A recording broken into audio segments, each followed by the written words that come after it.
Muraho neza rubyiruko ngimbi namwe bangavu.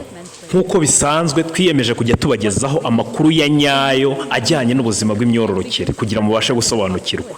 Turagusaba gusharinga cyangwa se gusangiza na bagenzi bawe ibiganiro kugira nabo bungukiremo ubumenyi. Twifashishije amashusho abisobanura neza. Ahangaha tugiye kureba mu mashusho abisobanura neza, mbese mu gihe cy'imihango ni ibiki biba biri kubera imbere mu mubiri w'umukobwa cyangwa se w'umugore uyirimo.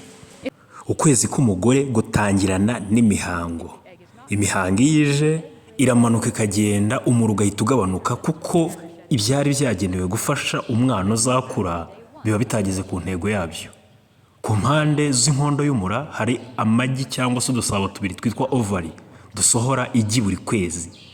Iryo gi iyo rihuye n'intangangabo, intangangabo iraza ikaryinjiramo igapenetratinga cyangwa se igasesera paka igezemo imbere. Iyo igezemo imbere ihuza ibinyabutabire na ovary cyangwa se na ntangangore, hakabaho kwihuza kw'intangangabo n'intangangore bigakora igi rizavamo umwana. Ariko iyo bitagenze bityo, iryo gi rirashwanyuka rigakora imihango.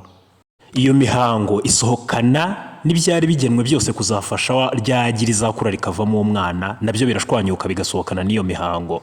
Niyo mpamvu ku bakobwa bagiye mu mihango basanga hari tissues cyangwa se ibintu runaka bisohokana n'iyo mihango. Ibyo ngibyo bisohoka ni ibiba byaragenewe gufasha umwana biba biri mu mura, byitegura kwakira igi ryabaye fertilized cyangwa se ryihuje n'intangangabo bigakora umwana.